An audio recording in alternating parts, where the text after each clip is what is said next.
शांति, Om Shanti. Good morning. सुनेंगे आज हम प्यारे बाबा के 3-5-21 के साकार महावाक्य। बाबा बोले, मीठे बच्चे आत्म अभिमानी भव।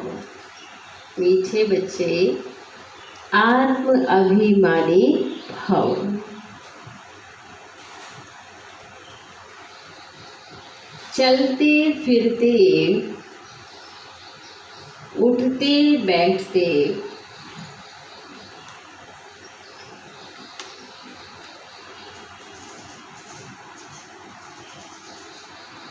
यही अभ्यास करते रहो।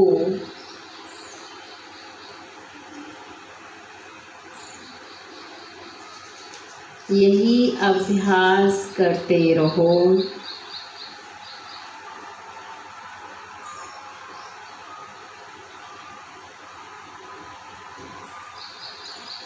तो तुम्हारी बहुत उन्नति होती रहेगी।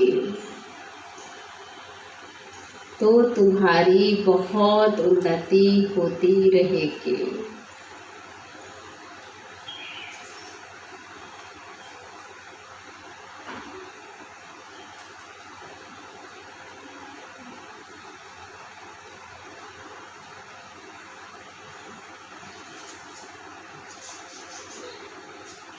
प्रश्न, बाप की एक्यूरेट याद, बाप की एक्यूरेट याद किन बच्चों की बुद्धि में रहेगी? किन बच्चों की बुद्धि में रहेगी? उत्तर, जिन बच्चों ने बाप को एक्यूरेट जाना है, जिन बच्चों ने बाप को एक्यूरेट जाना है,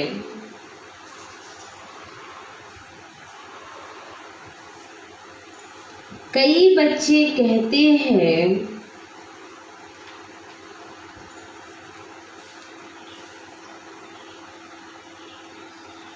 कि बिंदु को भला कैसे याद करें?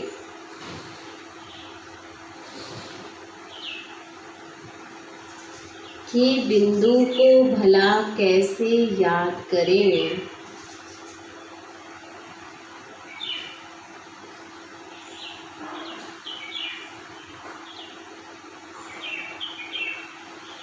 भक्ति में तो अखंड ज्योति समझ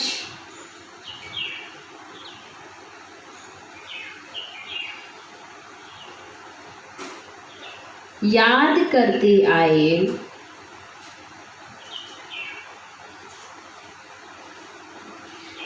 अभी बिंदी कहकर मूझ जाते हैं। अभी बिंदु कहकर मूझ जाते हैं।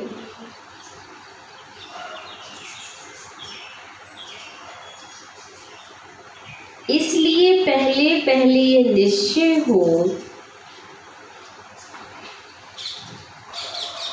इसलिए पहले पहले ये निश्चय हो कि बाप अखंड ज्योति नहीं,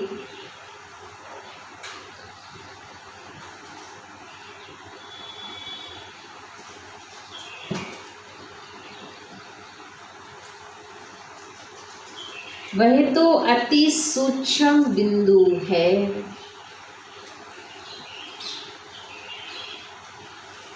वह तो अति सूक्ष्म बिंदु है।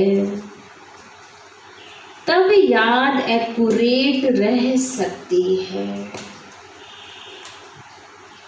तब याद एक्यूरेट रह सकती है। ओम शांति।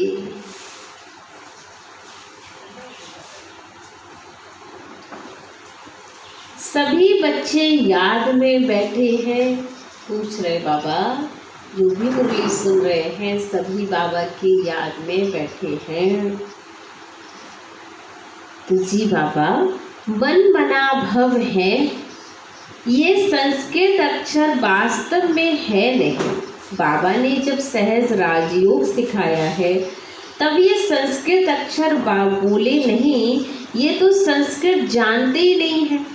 बाबा तो हिंदी में ही समझाते हैं। भले ये रथ हिंदी है, सिंधी तथा इंग्लिश जानने वाला है, परंतु बाप समझाते सिर्फ हिंदी में है। ब्रह्मा बाबा भले हिंदी जानता है, सिंधी जानता है, इंग्लिश भी जानता है, लेकिन बाबा समझाएंगे मुरली हिंदी में, क्योंकि हमारी संस्कृति भाषा जो हमारी भारत की जो वह भाषा रही है सतयुग की भी, वो हिंदी ही चलेगी। इसलिए बाबा हिंदी में ही बोलेंगे। जो जिस धर्म का है उनकी अपनी भाषा है, यहाँ हिंदी भाषा ही चलती है। ये भाषा समझना सहज है और ये स्कूल भी वंडरफुल है। इसमें कोई भी कागज, पेंसिल, पन्ने आदि की दरकार नहीं रहती है।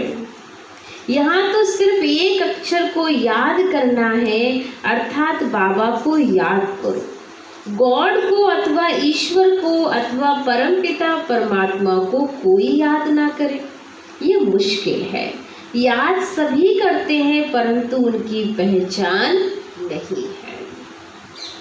बाप ही आकर के अपनी पहचान देते हैं शास्त्रों में, जो कल्प की आयु इतनी लंबी लिख दी है, वह बाबा आकर समझाते हैं कि कल्प कितना समय का है। और कल्प का बाबा ने स्पष्टीकरण भी हम बच्चों को बहुत सुंदर तरीके से बताया कि ये 5000 वर्ष का चक्र है, जिसमें सबसे मैक्सिमम जो हमारी एज रहेगी वो भी 150 वर्ष ही है। इससे ज़्यादा हमारी एज नहीं हो सकती है।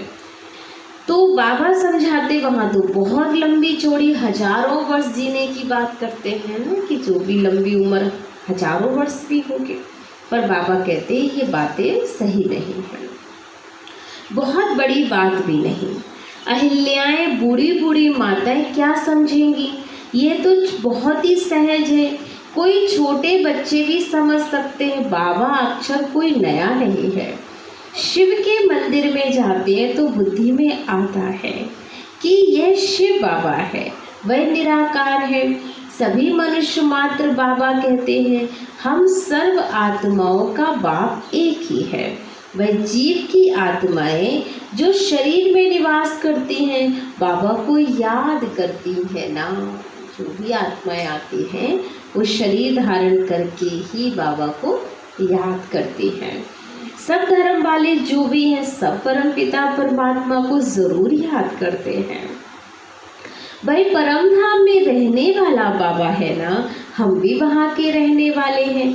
तो अब सिर्फ बाबा को याद करना है। चाहते भी हैं हम पावन बने, बुलाते भी हैं हे पतितों को पावन करने वाले, आओ बाबा। प्यार है और जानते हैं कि वही एक पतित पावन है जो हमें पावन कर सकता है, हमें और कोई पावन कर भी नहीं सकता, तो बुलाते हैं। चाहते भी हम पावन बने, बुलाते भी हे पतितों को पावन करने वाले आओ। नई दुनिया पावन थी, अब फिर पुरानी हुई है। इनको कोई नया नहीं कहेंगे, भारतवासी जानते हैं कि नए भारत में देवी देवता राज करते थे। जब नया भारत था तो उसके आगे क्या था, संगम। इसमें भी सहज कहना चाहिए कि नए के आगे पुराना था, माने भारत जो नया था उसके आगे तो वह भी पुराना ही कहा जाएगा, क्योंकि संगम को मनुष्य इतना सहज समझ नहीं सकते। न्यू वर्ल्ड, ओल्ड वर्ल्ड, इसके बीच में फिर आता है संगम। बाबा के लिए कहते हैं कि हे पतित पावन आओ, आकर हमको पावन बनाओ।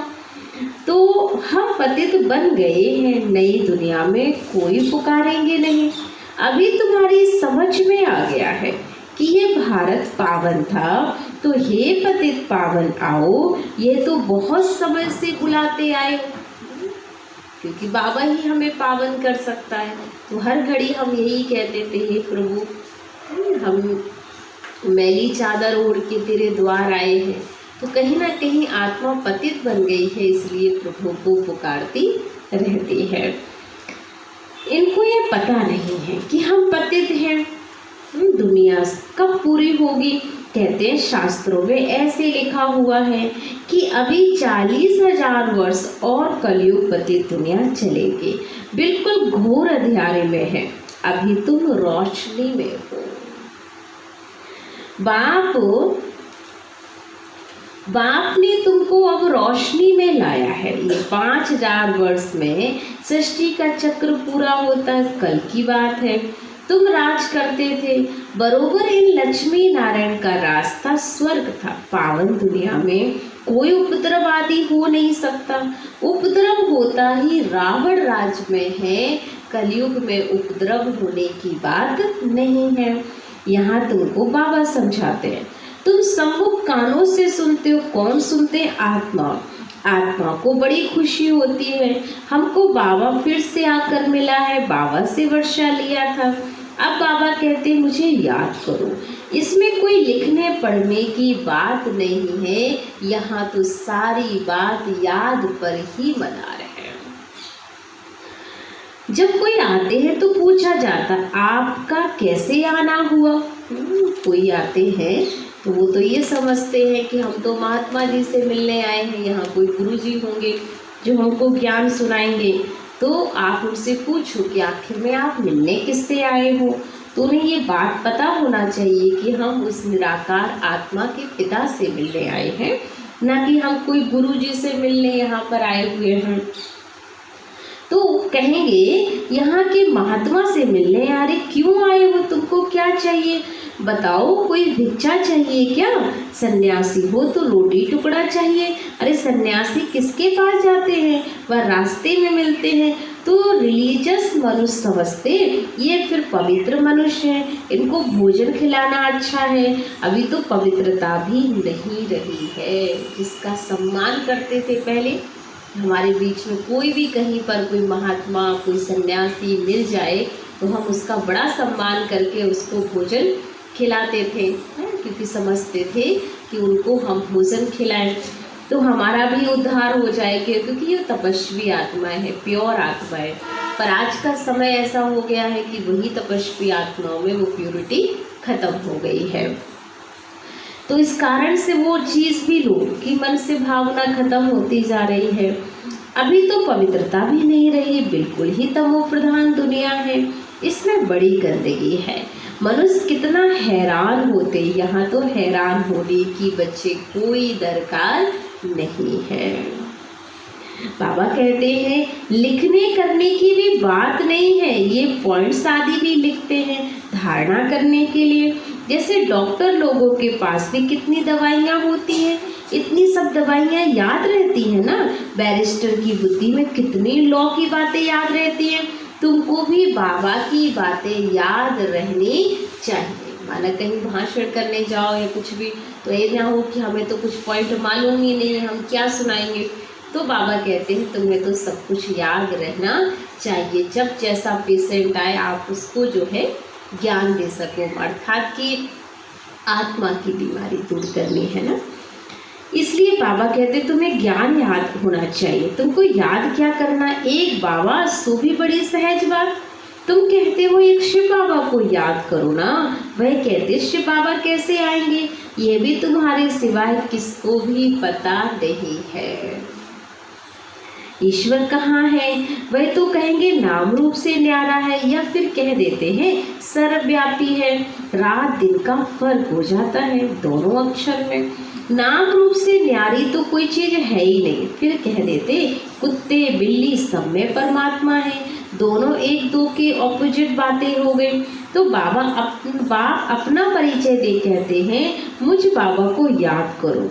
गाया भी जाता है सहज रास योग। बाबा कहते हैं योग का अक्षर निकाल दो।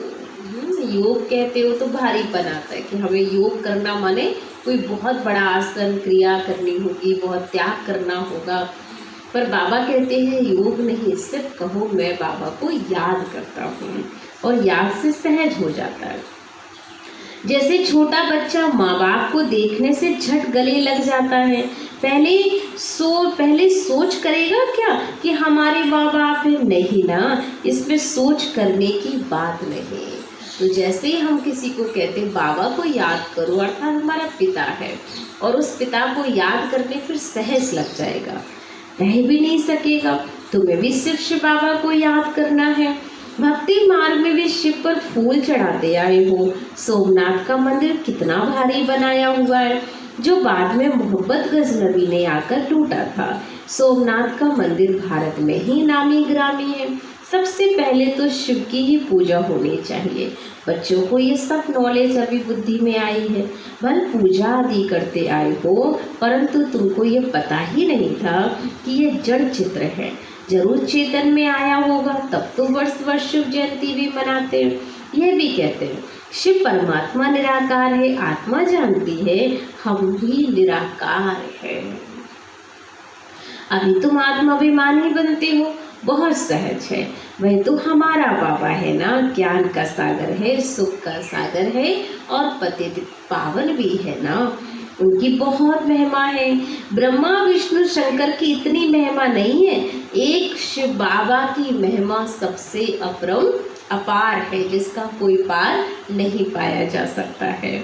अब तुम बच्चे जानते हो, बाबा आकर हमको वर्षा दे रहे हैं। जैसे लौकिक बाप बच्चों को लालन पालन करते हैं, पढ़ाते नहीं हैं, पढ़ाई के लिए स्कूल में जाते हैं, फिर वानप्रस्थ में गुरु किया जाता। आजकल तो छोटे बड़े सबको गुरु करा देते। यहाँ तुम बच्चों को कहा जाता है शिव बाबा को याद करो, सबका हक है बाबा से वर्षा लेने का, क्योंकि सब मेरे बच्चे हैं। तुम्हारे में भी कोई जो है वो अच्छी रीति याद करते हो। कई तो कहते हैं बाबा हमको किसको याद करें, हम बिंदी को कैसे याद करें? अरे बड़ी चीज को याद किया जाता है। अच्छा, परमात्मा जिसको तुम याद करते हो वह चीज क्या है? तो कह देते वो तो अखंड ज्योति स्वरूप है परमात्मा। अब परंतु ऐसे नहीं है कि अखंड ज्योति को याद करना रोंग हो जाता है। याद तो एक्यूरेट चाहिए, तो पहले एक्यूरेट जानना चाहिए।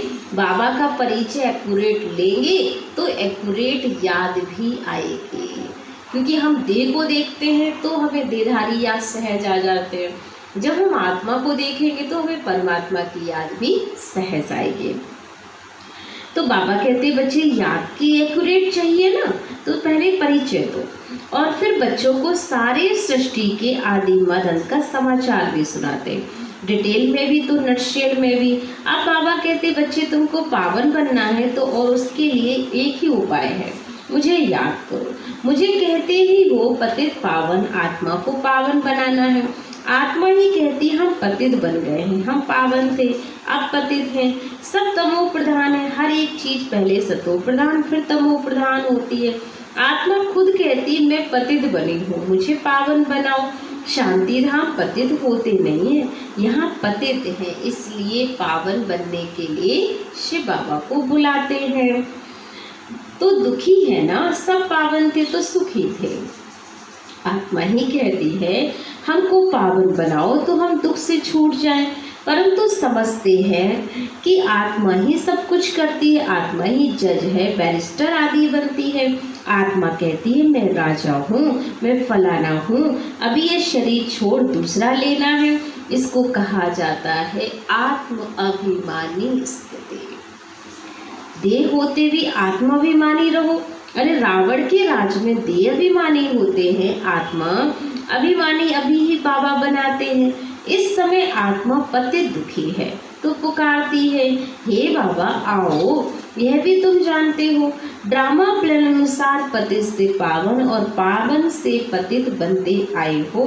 चक्र फिरता ही रहता है, कभी गिरना भी है और फिर हमें उठना भी है। तो पावन बनेंगे फिर पतित बनेंगे फिर पावन बनेंगे, ये चक्र चलता है। अभी तुम्हारी बुद्धि में बैठ गया है हमारे 84 जन्म कैसे हुए। अभी ये बात भूलो मत, सुदर्शन चक्रधारी हो रहो ना। उठते बैठते चलते फिरते बुद्धि में हमको सारी नॉलेज चलती रहनी चाहिए। तुम समझते हो कि बेहद के बाबा से हम बेहद का वर्षा ले रहे हैं। बाबा बच्चों को समझाते हैं, तुमको एक बाबा को ही याद करना है, और बाबा को याद करना रोटी टुक्कड़ खाना, बस क्या चाहिए? पेट के लिए 2 रोटी चाहिए बाबा कहता। इसलिए आराम से बाबा को याद करो, 2 रोटी खाओ, प्रभु के गीत गाओ। मीठे मीठे से घी लदे बच्चों, बाबा को घड़ी घड़ी कहते रहते बच्चे, पेट के लिए सिर्फ 2 रोटी टुकड़ा चाहिए ना। पेट कोई जास्ती खाता नहीं है ना, 1 पाव आटे का खाता है। दाल रोटी बस 10 रुपए में भी मनुष्य पेट भरता है, तो 10,000 में भी पेट भरता है। पेट वही है, 10 रोटी में 10 रुपए में भी जा करके हम थोड़ी सब्जी रोटी लेकर के पेट भर सकते हैं, और वही चाहे तो हम बहुत प्रकार के खाने बन लेकर के भी पेट भरते हैं। तो बाबा कहते पेट को क्या चाहिए? गरीब लोग खाते भी क्या है, फिर भी हट्टे कट्टे रहते हैं ना। ज़्यादातर देखा जाए तो आज गरीब इतने बीमार नहीं पड़ रहे हैं। गांव में रहने वाले, मेहनत करने वाले स्वस्थ हैं, क्योंकि वो ज़्यादा वैरायटी भी नहीं खा रहे हैं, उनके पास तो बहुत साधारण भोजन है, लेकिन फिर भी वो स्वस्थ हैं। और लोग अच्छे से अच्छा, बढ़िया से बढ़िया डाइट प्लान ले रहे हैं, उसके बावजूद भी बीमार हो रहे हैं। तो बाबा कहते सारी बात इम्पोर्टेंट है कि वो खुश रहते हैं और मेहनत करते हैं। इसलिए गरीब लोग खाते भी क्या है, फिर भी हट्टे कट्टे रहते हैं। भिन्न भिन्न चीज़ें मनुष्य खाते हैं तो भी बीमार पड़ जाते हैं। डॉक्टर लोग भी कहते हैं एक प्रकार का खाना खाओ, बीमार नहीं होंगे। जितना ज़्यादा वैरायटी खाओगे उतने बीमार पड़ोगे, इसलिए ज़्यादा वैरायटी मत खाओ। बाबा भी समझाते रहते, रोटी टुक्कड़ खाओ ना, जो मिले उसमें खुश रहो, बस महत्वपूर्ण टॉपिक है, खुश रहना है। तो दाल रोटी जैसी और कोई चीज़ होती ही नहीं है, सबसे बढ़िया चीज़ है दाल रोटी। इसलिए दाल रोटी जैसी कुछ है नहीं, जास्ती लालच भी नहीं रहनी चाहिए। सन्यासी लोग क्या करते हैं, घर बार छोड़ जंगल में चले जाते, तत्व को परमात्मा समझ याद करते हैं, समझते ब्रह्म में लीन हो जाएंगे, परंतु ऐसे तो है नहीं। आत्मा तो अमर है, लीन होने की बात ही नहीं। बाकी आत्मा पवित्र अपवित्र बनती है। तुमको कितना अच्छा ज्ञान मिला है, तुम ही प्रारब्ध भोगते हो, फिर ये ज्ञान भूल जाता है, फिर सीढ़ी उतरनी होती है। अब तुम्हारी बुद्धि में सारा ज्ञान बैठा हुआ है। हम 84 जन्म कैसे भोगते, ये पाठ कभी भी कोई का बंद नहीं होता। ये बना बनाया ड्रामा है जो फिरता रहता है। ये कह दे नहीं सकते हैं कि भगवान ने कब और कैसे कहाँ बैठ बनाया, नहीं, ये तो चला ही आता है। वर्ल्ड की हिस्ट्री ज्योग्राफी रिपीट होती रहती। इन बातों को कोई समझते नहीं है। तुम जानते हो कि हम ड्रामा प्लान अनुसार ही यहाँ पर आए हुए हैं। समय से पहले हम आ भी नहीं सकते थे। कई बच्चे कह देते बाबा पहले क्यों नहीं बुला लिया हमको, पहले बुला लेते तो हम बहुत अच्छा पुरुषार्थ कर लेते, हम भी ब्रह्मा बाबा को देख लेते। लेकिन बाबा कहते हैं ड्रामा में ये पार्ट नोद नहीं था, इसलिए जो मिल रहा है, जब मिल रहा है उसमें ही हमें संतुष्ट रहना है। अब फिर से ड्रामा अनुसार राज ले रहे हैं, ये बातें कोई समझ भी नहीं सकते। पूछा जाता ड्रामा सर्वशक्तिमान है वह ईश्वर, तो क्या कहेंगे सब? कह देते हैं ईश्वर ही सर्वशक्तिमान है, समझते वह सब कुछ कर सकता है। बाबा कहते मैं भी ड्रामा के बंधन में बांधा हुआ हूँ, तो मैं भी शक्तिमान नहीं हूँ, ड्रामा ज़्यादा है। क्योंकि ड्रामा का समय आएगा तो मैं करूँगा, माने हर चीज़ समय बलवान होता है।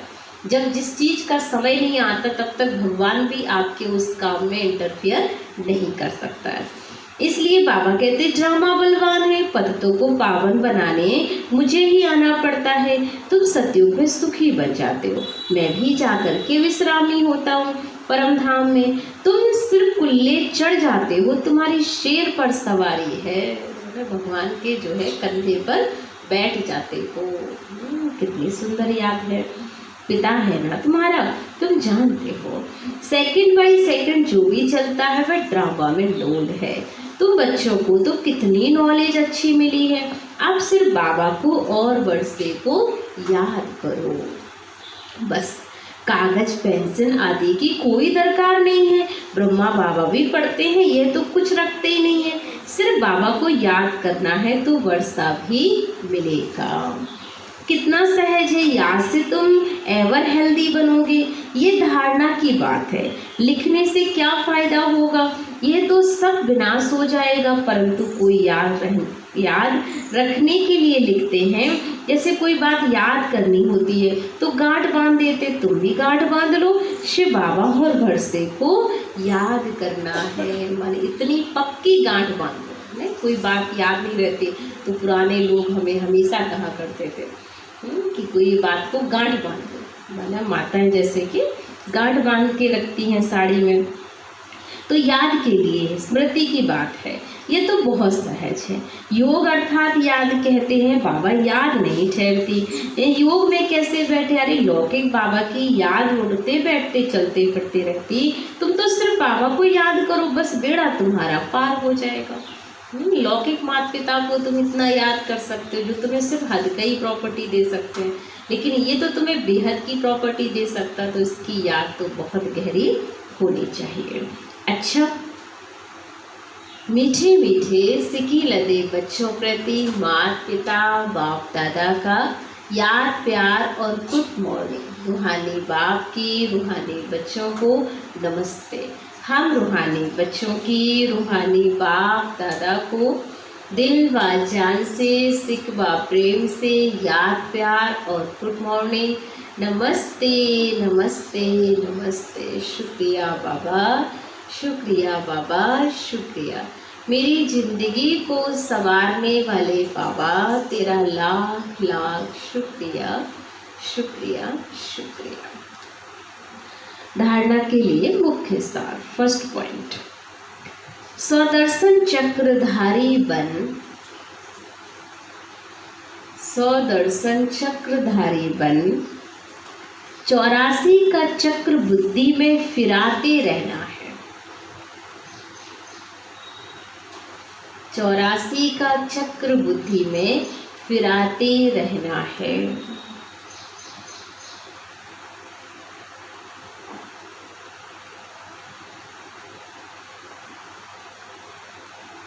बेहद के बाबा को याद कर, बेहद के बाबा को याद कर बेहद का वर्षा लेना है।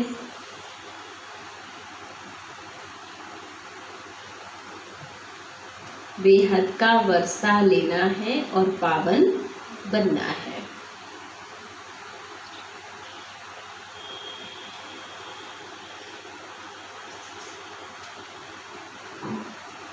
सेकंड पॉइंट, किसी भी चीज की लालच नहीं करनी है।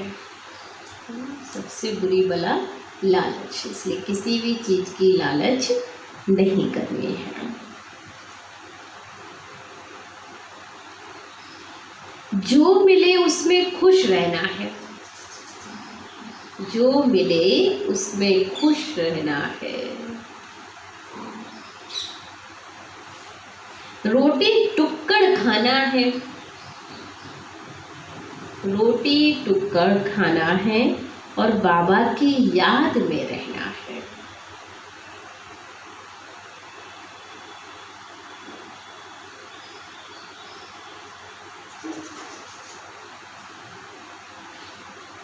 वरदान,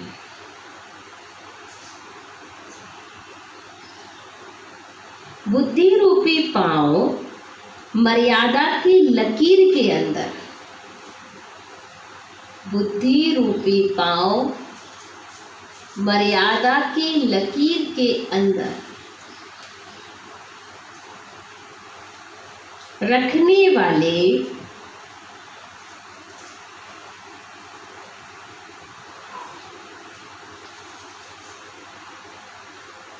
सर्व प्राप्ति संपन्न शक्तिशाली भाव, सर्व प्राप्ति संपन्न शक्तिशाली भाव। स्पष्टीकरण, जो बच्चे बुद्धि रूपी पांव जरा भी मर्यादा की लकीर से बाहर नहीं निकालते, वे लकी और लवली बन जाते हैं। उन्हें कभी कोई विघ्न व तूफान, परेशानी, उदासी आ नहीं सकती। जो लकीर के अंदर रहेंगे उनके सामने कोई भी दुख परेशानी आ नहीं सकते। यदि आती है तो समझना चाहिए कि जरूर बुद्धि रूपी पांव मर्यादा की लकीर से बाहर निकला है, और लकीर से बाहर निकलना अर्थात फकीर बनना, इसलिए कभी भी फकीर अर्थात मांगने वाले नहीं, सर्व प्राप्ति संपन्न शक्तिशाली, और शक्तिशाली वही बनेगा जो सदा मर्यादा की लकीर के अंदर रहेगा।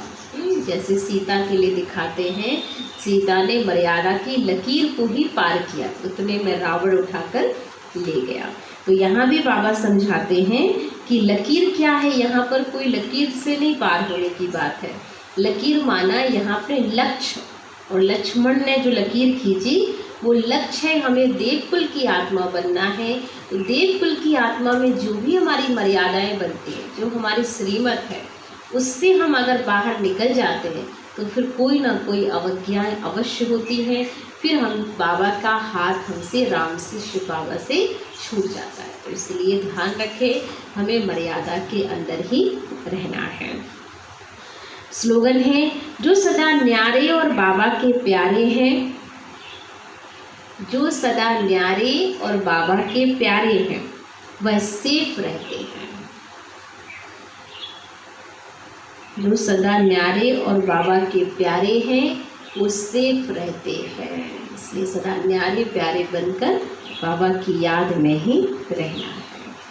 चलिए सभी 3 मिनट एकाग्रता से बाबा की याद में स्थित हो जाए और अनुभव करें कि मैं मर्यादा के अंदर रहने वाली सच्ची सच्ची शक्तिशाली आत्मा हूँ। ओम शांति।